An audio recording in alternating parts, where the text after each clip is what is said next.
तुम्ही मुंबईत राहत असाल तर सावधान, तुमचा जीव अक्षरशः मुठीत घेऊन तुम्हाला राहावं लागतंय। एका भरधाव बेस्टनं 7 जणांना चिरडल्याचं तुम्ही ऐकलं आणि टीव्हीवरती पाहिलं असेल। मेलेले हे लोक तुमच्या आमच्यासारखेच सामान्य होते।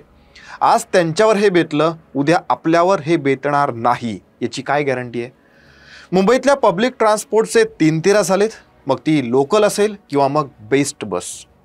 लोकलमध्ये तर अपघात होतातच, मुंबईची जीवनवाहिनी मानली जाणारी बेस्ट ही सुद्धा आता जीवघेणी ठरत चालली आहे। आत्ता जो ॲक्सिडेंट झाला त्या अनुषंगानं बेस्टची सगळी हिस्ट्री जिओग्राफी आपल्याला पाहायची आहे।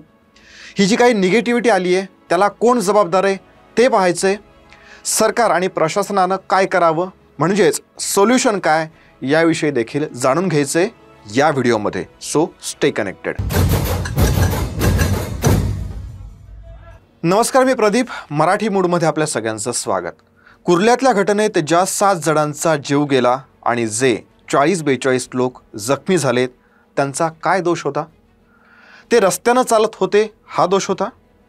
मुंबईच्या भ्रष्ट शासन प्रशासनाच्या अघोरी युतीनं मुंबईकरांना फुटपाथसुद्धा चालण्यायोग्य ठेवलेले नाही आहेत। ज्या संजय मोरे नावाच्या ड्रायव्हरनं निष्पापांना उडवलं, त्याला बससारखं मोठं वाहन चालवण्याचा अनुभवच नव्हता।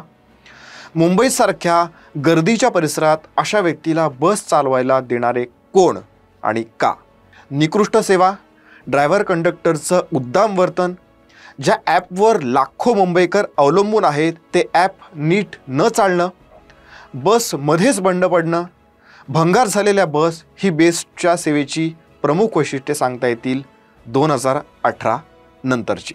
बेस्टच्या ताफ्यात किमान जेवढ्या हव्यात तेवढ्या बसेस नाही आहेत। बेस्टचं कॉन्ट्रॅक्टिंग झालेलं आहे, त्या आडून बेस्ट विकण्याचा घाट घातला जातोय का, असे कितीतरी प्रश्न आहेत। ऐकून आश्चर्य वाटेल, मागच्या 5 वर्षांमध्ये बेस्टनं 2160 बस भंगारात काढल्यात, पण त्या बदल्यात किती घेतल्यात नव्या माहिती आहे? फक्त 37। RTI म्हणजेच माहिती अधिकार कार्यकर्ते जितेंद्र घाटगे यांनी माहितीच्या अधिकारामध्ये ही सर्व माहिती मागितली आहे, त्यात हे सगळं समोर आलेलं आहे। त्यांना जी माहिती मिळाली आहे ती काय बघा। स्वतःच्या मालकीच्या बस कमी आणि कॉन्ट्रॅक्ट बेसिसवरच्या बस घेण्याचं प्रमाण हे वाढत चाललेलं आहे। ऑगस्ट 2024 पर्यंत फक्त 1061 बस कार्यान्वित होत्या, म्हणजेच रस्त्यांवरती धावत होत्या। डिसेंबर 2024 पर्यंत त्यात अजून घट होऊन हा आकडा 1003 पर्यंत खाली आला। आता कॉन्ट्रॅक्ट बेसिसवरच्या बसचा आकडा किती आहे बघा, जवळपास 1900। प्रवाशांना रांगा लावाव्या लागतात, बसमध्ये चढता आणि उतरता येणार नाही इतकी गर्दी असते, लटकून प्रवास करावा लागतो। तेही शक्य नाही झालं तर मग टॅक्सी, ओला, उबर, रिक्षा हे ऑप्शन आहेतच, ज्यांना प्रवाशांची लूट करण्यासाठीचं लायसन मिळालं आहे। मुंबईत प्रदूषणाचा स्तर धोकादायक पद्धतीने वाढलेला आहे, त्यात ओला, उबर, रिक्षांना लायसन्स कोण देतंय? जिथे मुंबईतल्या रस्त्यांवरून चालायला सुद्धा जागा नाही आहे, तिथे सगळीकडे तुम्हाला रिक्षा, टॅक्सी, ओला, उबर मात्र मनसोक्त फिरत असल्याचं दिसून येईल। त्यांचा अक्षरशः ऊत आलाय, पण ज्या वेळेला तुम्हाला त्या हव्या असतात त्यावेळेला मात्र त्या मिळत नाहीत, हे सुद्धा त्यातलं एक विशेष आपल्याला म्हणायला लागेल। बेस्ट कामगार वर्कर्स युनियनचे सरचिटणीस शशांक राव यांनी तर आणखीनच धक्कादायक माहिती दिली आहे। मागच्या 77 वर्षांपासून अल्पदरात म्हणजे कमी दरामध्ये बेस्टची सेवा मुंबईकरांना मिळते। अपघात झालेली ही जी काही बस आहे ती बेस्टची नाही आहे, तर ती कॉन्ट्रॅक्टरची आहे। ड्रायव्हर परमनंट नव्हता, तर तो कंत्राटी होता। शशांक राव यांनी जसं सांगितलं की 2018 पासून बेस्टनं कॉन्ट्रॅक्ट द्यायला सुरुवात केली। त्यावेळी बेस्ट कामगार वर्कर्स युनियन ही जी काही संघटना आहे त्यांनी या सगळ्या कॉन्ट्रॅक्टिंगला विरोध केला होता। त्यानंतर एक OMU म्हणजेच करार झाला।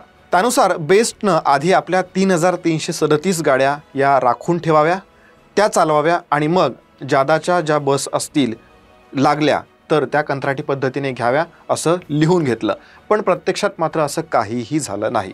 2019 पासून बेस्टच्या कितीतरी बस या स्क्रॅपमध्ये गेल्या, पण स्वतःच्या मालकीची एकही बस, नवीन बस ही घेण्यात आली नाही, कॉन्ट्रॅक्ट मात्र दिले गेले।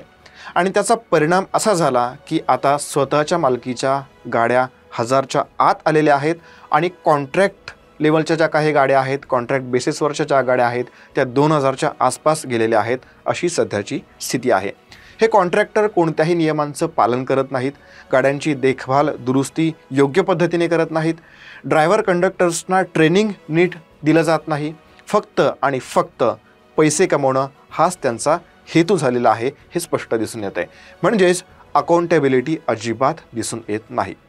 मग त्यामध्ये डबल ड्युटी, कामाच्या वेळांचं प्रेशर या सगळ्या गोष्टी होतात आणि त्याचा जो परिपाक आहे तो अपघातामध्ये होतो.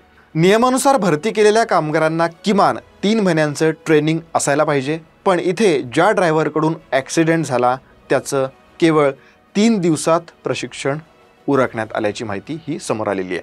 त्यात 16 तासांची ड्युटी करून घेतली जाते जी अजिबात नियमांना धरून नाही आहे. मोटर ट्रान्सपोर्ट वर्कर्स ॲक्टनुसार ही जी काही ड्युटी आहे ती किती तास करता येते तर फक्त 8 तास. या सगळ्याला जबाबदार कोण? बेस्ट कमिटीनं हा सगळा कॉन्ट्रॅक्टिंगचा घाट घातला. पालिकेत ज्यांची सत्ता होती त्यांचीच बेस्ट कमिटी होती, म्हणजेच शिवसेनेची, उद्धव बाळासाहेब ठाकरे यांच्या शिवसेनेची. 2018ला हा निर्णय घेतला गेला. कामगार वर्कर्स युनियनच्या मागण्यांकडे पूर्णपणे दुर्लक्ष करण्यात आलं. धक्कादायक म्हणजे नव्या गाड्या घ्यायच्या नाहीत, फक्त कॉन्ट्रॅक्टवरच्याच गाड्या घ्यायच्या असं त्यावेळी ठरवण्यात आलं. मनमानी करण्यात आली. महाविकास आघाडीची सत्ता 2019 पासून पुढे 2.5 वर्ष होती. त्या काळातही गाड्या नव्या या घेण्यात आलेल्या नाहीत असा आरोप शशांकराव यांनी केला. आता महायुतीचं सरकार आलेलं आहे. हे सरकार या सगळ्या समस्यांवरती काहीतरी कायमस्वरूपी तोडगा काढेल अशी आशा ही निर्माण झालेली आहे. जो ॲक्सिडेंट झाला तशी घटना पुन्हा होणार नाही यासाठी बेस्ट प्रशासनानं सिरियसली काहीतरी पावलं उचलायला हवीत. त्याचं सोल्युशन काय हे चॅनल्सवरती ठरवण्यापेक्षा यातल्या एखाद्या एक्सपर्टकडून आलेलं हे कधीही जास्त चांगलं. ती आणण्याचा आम्ही नक्की प्रयत्न करू. बेस्टची सेवा सुधारण्यासाठी अजून काय करता येईल, वेगळं काय करता येईल हे तुम्हीसुद्धा आम्हाला कमेंट करून नक्की सांगा. जय हिंद, जय महाराष्ट्र.